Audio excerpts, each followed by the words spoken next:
Okay, so you want to own a pool construction company, sell a six-figure backyard, dig one hole, and collect the rest as the water goes in. The customer sees blue water, stone decking, lights under the surface, and a summer that suddenly looks better than the one they had before. You see a contract large enough to make almost any ordinary home service job look small. The crew already knows how to excavate. The equipment comes from a supplier. The subcontractors have done this before. Finish one pool, move the trucks, start the next one. That is the picture from the patio. Now stand on the other side of the fence. The homeowner has signed for a finished pool. The company has signed up for everything that can happen before the pool is finished. The gate may be too narrow for the machine that was supposed to enter through it. The utility markings may reveal a line nobody expected. The soil may hold water. The inspector may move the appointment. The concrete crew may be ready on the one day the site is not. A heater may arrive without the part needed to connect it. Rain can turn an excavation into a muddy bowl, and every person waiting behind that delay still expects to be paid. Then there is the money. The contract may say $120,000. That does not mean the company has $120,000. It means the company has a sequence of future payments attached to work it has not yet completed, materials it may need to order now, and a customer who will notice every quiet day in the backyard. A pool builder can sell more work than it can physically build. It can show a full calendar and still be short on cash. It can finish a beautiful pool and discover that most of the profit disappeared somewhere between the first design meeting and the third service call after completion. So the real question is not whether people will pay a lot of money for a pool. They will. The real question is whether the company can survive the distance between the price on the contract and the cost of keeping every promise inside it. Before that call reaches the office, it helps to understand what the company actually owns. Usually, it does not manufacture every major component, employ every trade, or perform every phase with its own crews. It may own trucks, trailers, compact equipment, tools, and a shop. It may employ designers, supervisors, laborers, service technicians, and office staff. Excavation, electrical work, structural phases, decking, or interior finishing may still be handed to specialized subcontractors. The company controls the sequence. That sequence changes with the pool. A custom concrete pool offers enormous design freedom, but it also creates a long chain of phases that must meet correctly in the yard. A factory-made fiberglass shell compresses part of that construction into a product built somewhere else. But now transportation, access, lifting, leveling, and delivery timing matter more. A vinyl liner pool changes the structure and finish again. These are not cosmetic choices for the owner. They change how long cash stays tied up, which skills must be available, how much can be standardized, and which mistake becomes expensive. The customer may believe one company is building everything. In practice, the builder is often conducting a temporary network of people who work for several companies at once. The electrician has another site. The deck crew has another builder. The inspector has an entire district. The supplier has other customers waiting for the same equipment. Owning the pool company means being responsible for the result without necessarily controlling every person required to produce it. To see why, follow one job. A homeowner calls in spring. The yard is large. The access looks reasonable. The family wants the pool finished before the hottest part of summer. They want a spa, lights, a wide deck, upgraded tile, automation, and enough landscaping around the edge that the project will not look like a concrete shell dropped into an unfinished yard. The lead sounds excellent. The budget is real. The property is suitable. The company sends someone out to measure, discuss the design, and build an estimate. This is the first place the economics begin moving. Even though no machine has touched the ground, the company is already spending time. Someone drives to the property. Someone measures the yard. Someone checks setbacks, access, drainage, utilities, and the location of the equipment pad. Someone revises the design after the homeowner decides the spa should move. Someone calls suppliers for current prices. Someone estimates the number of labor days, the excavation, the plumbing, the steel, the shell, the deck, the finish, the startup, and the small things that do not look expensive until 30 of them appear on the same job. Most of that work is invisible to the customer. Some companies charge for design. Many bury it inside the final price. Either way, the signed job has to pay for the estimates that never became jobs at all. That is why lead quality matters more than lead volume. 10 people asking what a pool costs can keep a salesperson busy. One person with a suitable yard, realistic financing, a workable design, and the patience to survive permits can keep a crew productive. Those are not the same thing. The estimate is eventually accepted at $120,000. That number sounds large because it is large, but it is not one pile of money. It is already divided among people who have not arrived yet. Suppose materials and subcontractors will consume about $65,000. Direct payroll and the cost attached to that payroll consume another $20,000. Vehicles, insurance, sales commissions, office staff, software, rent, supervision, and the share of overhead assigned to this job consume $18,000. The company reserves $5,000 for the small completion items and warranty visits that almost every builder knows will come eventually. That leaves $12,000 if the job behaves exactly as estimated. The job has not started. This is the first thing that makes pool construction different from the fantasy. A large contract does not create a large margin. It creates a large number of places where the margin can disappear. The homeowner pays according to the contract. The company may receive money at signing, then at excavation, after a structural phase, after equipment or decking, and again near completion. The exact schedule depends on the contract and local rules, but the principle is the same. Customer payments are supposed to follow real progress. The company, however, does not spend money in that same smooth order. Some materials must be ordered before the next payment arrives. Employees are paid on schedule whether the homeowner's draw is due or not. A subcontractor may finish its phase on Friday and expect payment, while the customer is still waiting for an inspection on Monday.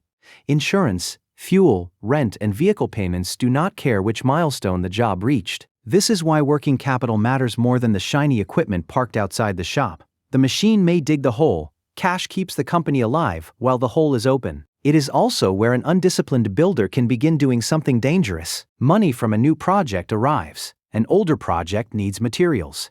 The owner tells himself the timing will even out when the older customer makes the next payment, so the new customer's money moves backward to finish yesterday's promise. For a while the company looks busy. There are more contracts, more excavation sites, more trucks moving around town. But every unfinished job now depends on another sale arriving behind it. Growth is covering the shortage, not curing it. Back in the yard, excavation day arrives. The machine passes through the side gate with inches to spare. The first cuts go quickly. Then the bucket hits something harder than the estimate assumed. It may be rock. It may be buried construction material. It may be water appearing where dry soil was expected. Whatever it is, the job just changed. If the contract clearly explains how unknown site conditions are handled, the company can stop, document the condition, price the extra work, and ask the homeowner to approve a change. That conversation is rarely pleasant, but at least the risk has somewhere to go. If the estimate promised a fixed result without protecting against a condition nobody could see, the company may absorb the cost. In the example, an extra $8,000 of excavation and removal would take most of the projected $12,000 result before the structural work even begins. The pool can still become beautiful. The company can still lose money building it. That distinction is easy to miss, because the homeowner judges the finished yard. The owner has to judge the path that produced it. Once the excavation is ready, the job becomes a sequence. Plumbing must be placed before it is covered. Structural work must be inspected before the shell hides it. The shell must be ready before tile and coping. Decking may depend on drainage, electrical work, equipment placement, and finished elevations. Interior finish comes late, but it depends on almost everything before it being correct. Yesterday's work becomes tomorrow's buried work. That makes scheduling more than an office function. It is the part of the company that protects completed work from being opened again. Suppose the structural inspection is delayed. The crew cannot simply skip ahead and pretend the inspection happened. The next subcontractor is moved. That subcontractor may have another builder waiting. The concrete appointment shifts. The tile crew loses its window. The homeowner sees an empty yard and asks why nobody is there. The scheduler now has two jobs: move labor without wasting it, and keep the customer from interpreting every quiet day as abandonment. Then rain arrives. A finished pool handles rain. An unfinished excavation does not. Water collects in the bottom, soil softens around the walls, access turns to mud. A pump may keep the site from filling, but it does not make the ground dry enough for every next step. The builder can send workers to the property, but sending people to a site that cannot progress only turns delay into payroll. This is where a busy season becomes both the opportunity and the trap. Families want pools before summer. The company wants enough signed work to carry its crews through the strongest months. But the same months compress demand into a calendar that cannot stretch. A builder may have 10 good customers, 10 good contracts, and only enough production capacity to move 2 or 3 jobs through a critical phase at the same time. The backlog looks like security. It can also be a cue of future disappointment. Take 20 signed projects averaging $100,000 each. The sales board shows $2 million. But if the company can finish only 2 projects a month, the last customer has effectively purchased a place many months into the future. That customer did not buy today's labor price, today's material price, or today's subcontractor availability. The company agreed to deliver later using assumptions made now. If prices rise, the margin shrinks before the job begins. If the company rushes, callbacks rise.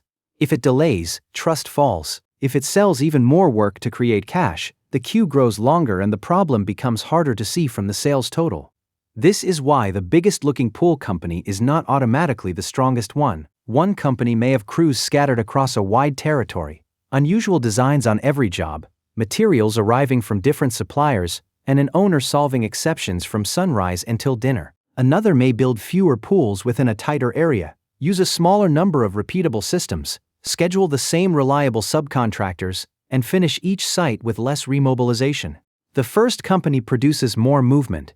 The second may produce more money. Back at the project, the weather clears, the inspection passes, the structural phase moves, tile and coping begin. The homeowner can finally see the shape that existed only on paper a few weeks earlier. This is usually where the emotional balance changes. At the beginning, the customer carried the dream and the builder carried the risk. Now the customer can see the dream, but the builder is carrying nearly all of the accumulated cost.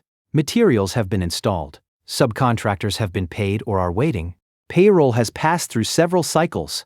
The company is close enough to completion that the customer expects perfection, but not always close enough to the final payment to have recovered all the cash already spent. A chipped tile is small in the budget and enormous in the customer's eye. A deck color that looks different in full sun can create a dispute nobody felt during the sales meeting. The automation may work correctly, but feel confusing.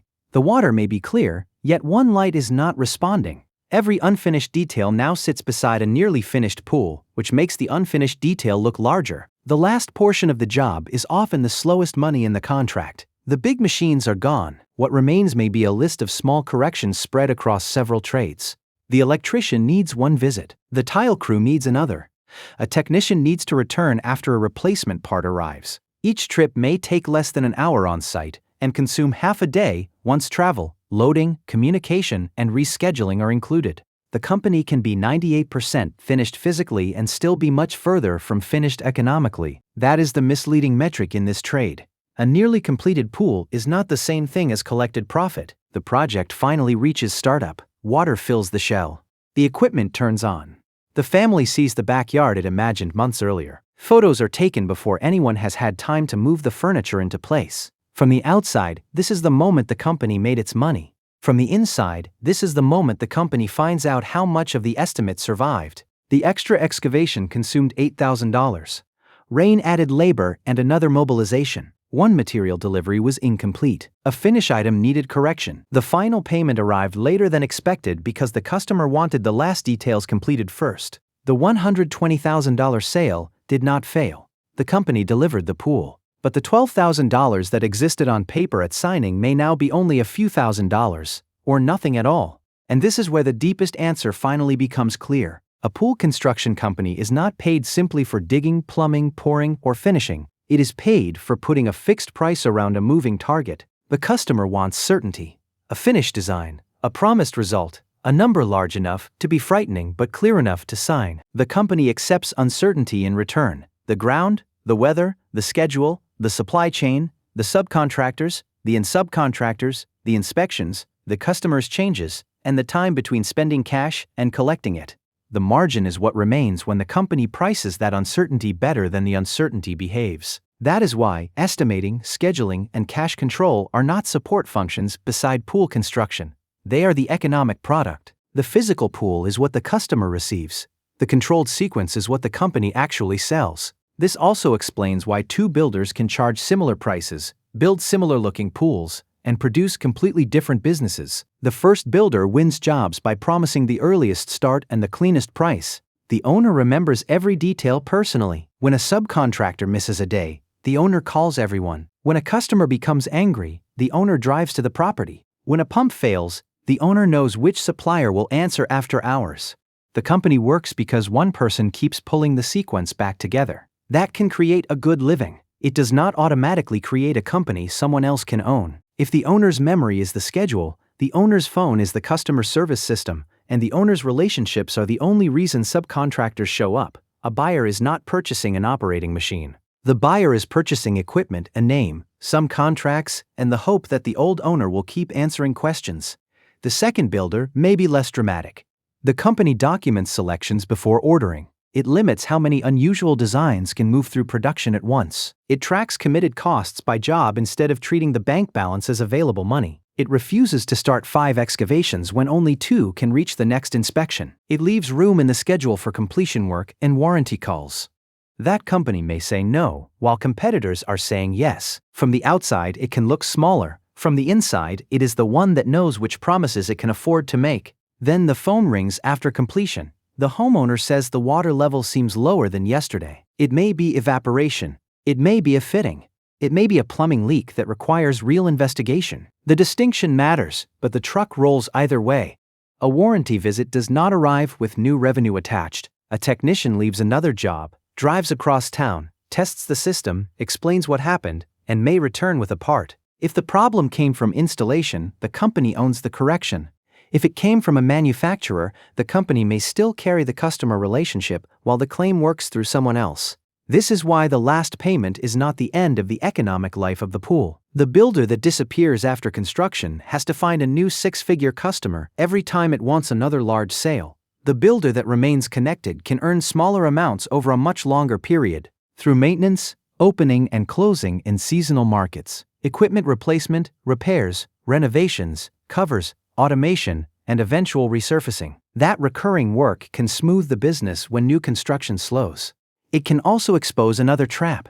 A service division with trucks crossing a large territory may look busy and produce very little. The technician may complete several tasks, but travel consumes the day. The valuable route is not the one with the most appointments. It is the one where paid stops sit close enough together that the truck spends more time solving problems than reaching them. The same rule returns in another form. Volume is not the business. Controlled movement is. Now compare 2 years. In the first, the company sells a little less than the market would allow. It prices unknown site conditions clearly. It keeps jobs close enough together that supervisors can reach them. It starts work only when the next stages are genuinely available. Rain still falls, parts still arrive late, customers still change their minds, but the schedule has enough room to absorb problems without forcing every job behind it to fail. The crews finish what they start. Final payments arrive closer to the cost they are meant to cover. Warranty calls are handled before they become public arguments. Service work keeps trained people productive after the construction rush begins to slow. In the second year, demand is stronger and the owner decides to take all of it. The company sells farther from home. It accepts custom features without enough design time. It starts more excavations because visible activity reassures customers. The schedule becomes a chain of jobs waiting on one missing crew. A week of rain does not delay one pool. It moves every pool behind it. Final payments drift later while payroll continues. The owner responds by selling more, because signed contracts make the future look full. Then one customer refuses the next payment until the site becomes active again. A supplier tightens terms. A subcontractor chooses another builder who pays faster. The company still has millions of dollars under contract. That is exactly why the danger is hard to see. The company does not look empty, it looks overwhelmed. So does owning a pool construction company work. It can work extremely well when the company controls the space between sale and completion. The market must contain enough households willing and able to buy an expensive discretionary project. The estimates must protect the business from conditions nobody can see at the kitchen table. Payment stages must follow real work. The company needs enough cash to pay people and suppliers without borrowing from the next customer's promise. Production capacity has to control sales, not the other way around. Completion work and warranty obligations must be treated as part of the original job, not as surprises that appear after the profit has already been counted. And if the owner wants something more valuable than a demanding occupation, the schedule, customer history, job costs, supplier terms, and operating knowledge have to remain when the owner leaves the room.